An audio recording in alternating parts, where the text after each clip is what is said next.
है, बुला करके आपको स्पेशली बताया जाता है कि जैसे सोनम मिश्रा है, आपको 1001 बैच नंबर दिया गया है, वो हम लिख लेते हैं और उनको ये बताया जाता है कि अब जब भी कहीं आप अपना नाम लिखेंगे पुलिस विभाग से रिलेटेड, जब भी आप कहीं ड्यूटी जा रहे हैं, आप कहीं पे साइन करते हैं या फिर कोई भी जानकारी आपकी देते हैं, तो अब इस नंबर से आपकी पहचान होगी। उसके बाद हम बात करते हैं कि ये बैच नंबर मिलता कब है। तो दोस्तों जैसे ही हमारी ज्वाइनिंग होती है, ज्वाइनिंग के बाद जब हमें सबसे पहले जो प्रोसेस होती है वो होती है बैच नंबर मिलने की। जैसे मैंने आपको बताया कि ये आपका जिस टाइप से आधार कार्ड है उसी तरह से पुलिस विभाग में आपका बैच नंबर है, इसी नंबर से आपकी पहचान होती है। तो सबसे पहले जो प्रोसेस होती है वो आपको बैच नंबर मिलने की होती है। जय हिंद दोस्तों, मैं सोनम मिश्रा और स्वागत है आप सभी का मेरे YouTube channel Sonam Mishra police में। दोस्तों अभी बहुत सारे कमेंट आ रहे थे, जिसमें एक कमेंट आज हमने लिया है और उसी के रिगार्डिंग हम आज वीडियो बनाएंगे। ये तो पहला कमेंट तो था कि नेम प्लेट पर अपना नाम आता है, उसके नीचे नंबर कहाँ से आता है वह जानकारी बताइए।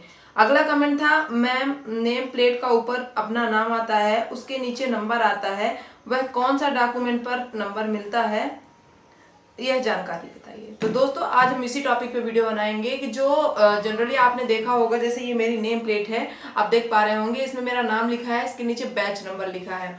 तो ये जो नंबर रहता है इसको बैच नंबर कहते हैं या फिर पद संख्या कहते हैं। तो जैसे कि आपका एक आधार कार्ड होता है और उस आधार कार्ड के माध्यम से आपके आइडेंटिफिकेशन होता है, उसी तरह से आज हम इस वीडियो में विस्तार से चर्चा करेंगे कि बैच नंबर कैसे मिलता है, क्या होता है, क्या हर किसी का अलग अलग बैच नंबर होता है और किस किस पोस्ट के लिए ये बैच नंबर दिया जाता है और इसे कौन जनरेट करता है और ये मिलता कहाँ से है। तो यही सारी जानकारी आज हम इस वीडियो में जानेंगे।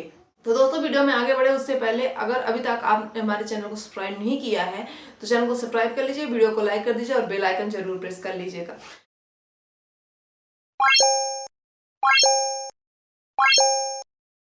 तो दोस्तों आज हम बात कर रहे हैं बैच नंबर के बारे में, बैच नंबर या फिर पद संख्या के बारे में।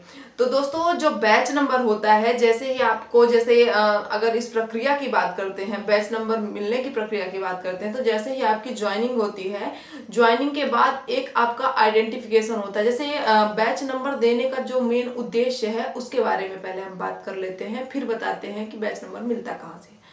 तो अगर बैच नंबर देने के पीछे का रीजन क्या है उसकी बात करें, तो जैसे मान लीजिए मेरा नाम सोनम मिश्रा है और सेम ही बैच में मेरे साथ ही मेरे बाद हुई किसी ने नाम मतलब एंट्री दी या फिर जो है तो ज्वाइनिंग की जिसका नाम सोनम मिश्रा है।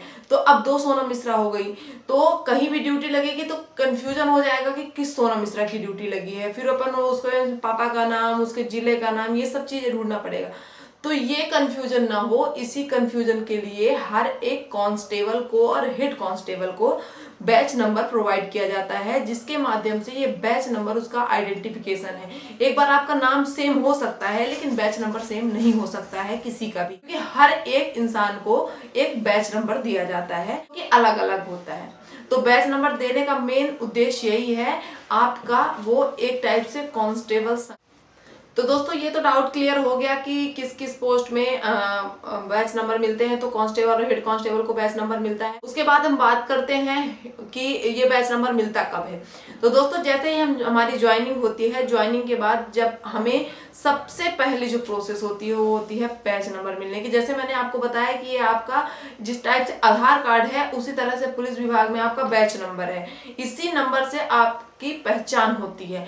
तो सबसे पहले जो प्रोसेस होती है वो आपको बैच नंबर मिलने की होती है। तो आप ज्वाइन करते हैं, उसके बाद जहां आप जो भी आपका पुलिस लाइन है वहां पे आपको एक सीरियल वाइज, जैसे आपने आमद दी है, आपका जो आमद नंबर है तो उसके हिसाब से आपको बैच नंबर प्रोवाइड करवाया जाता है। जैसे मेरे से पहले किसी ने आमद दे दी है तो उसका, जैसे मेरा 1001 है तो उसका 1000 होगा, उसके बाद मैंने आमद दी, उसके बाद फिर नेक्स्ट किसी ने दी। तो ऐसे ही सीरियल जो आमद का सीरियल है कि किसने पहले आमद दी किसने बाद में आमद दी, उसके अकॉर्डिंग बैच नंबर चलता जाता है। तो दोस्तों बैच नंबर मिलता है पुलिस लाइन में। जैसे ही हम आमद देते हैं उसके बाद पुलिस लाइन में ये आपको एक रजिस्टर होता है, रजिस्टर में पूरा डाटा मेंटेन होता है कि ये इन्होंने आमद दी है तो इनको ये नंबर प्रोवाइड होगा, उसके आगे जो भी आएंगे उनको वो नंबर प्रोवाइड होगा। तो ये सारी इंफॉर्मेशन जो है तो पुलिस लाइन में जो रजिस्टर होता है उसमें एंट्री की जाती है। उसके साथ साथ ही अभी एक और कमेंट था कि ये किस फॉर्म में मिलता है। तो ये जब आपका आदेश आता है, उस आदेश के मतलब फॉर्म तो इसके लिए आपको अलग से नहीं होता, इसमें आप जाता है बुला करके आपको स्पेशली बताया जाता है कि जैसे सोनम मिश्रा है, आपको 1001 बैच नंबर दिया गया है, वो हम लिख लेते हैं और उनको ये बताया जाता है कि अब जब भी कहीं आप अपना नाम लिखेंगे पुलिस विभाग से रिलेटेड, जब भी आप कहीं ड्यूटी जा रहे हैं, आप कहीं पे साइन करते हैं या फिर कोई भी जानकारी आपकी देते हैं, तो अब इस नंबर से आपकी पहचान होगी। जहां भी साइन करना है उसके नीचे अपना बैच नंबर जरूर डालना है, जिससे कि क्लियर हो सके कि ये आपके साइन है। तो बैच नंबर का ये महत्व है कि उससे आपका आइडेंटिफिकेशन होगा। तो बैच नंबर आपको उस टाइम पे बता दिया जाता है। उसके बाद जब आपका जो ज्वाइनिंग का लेटर आता है, ज्वाइनिंग लेटर जो कि आपके एसपी ऑफिस से निकलता है, उसमें आपका जैसे मेरा नाम सोनम मिश्रा है तो महिला आरक्षक 1001 सोनम मिश्रा करके और फिर उसमें आपका नाम आएगा। तो वो आपके ज्वाइनिंग आदेश के साथ, अगर फॉर्म की बात करें तो आपके ज्वाइनिंग आदेश में लिखा रहता है और अलॉट होता है पुलिस लाइन से। तो आशा है कि जिन्होंने ये कमेंट किया था और जिनको ये डाउट था कि बैच नंबर कहाँ से मिलता है और इसका यूज क्या है और क्यों दिया जाता है ये बैच नंबर, ये सारा डाउट उनका क्लियर हो गया होगा। अगर फिर भी आपको कोई डाउट है तो आप कमेंट कर सकते हैं, मैं जल्द ही जल्द आपको जानकारी प्रदान करने की कोशिश करूंगी। तो दोस्तों इस वीडियो में इतना ही, मिलते हैं अगले वीडियो में। अगर आपको भी कोई डाउट है पुलिस विभाग से रिलेटेड, आप निसंकोच कमेंट कर सकते हैं।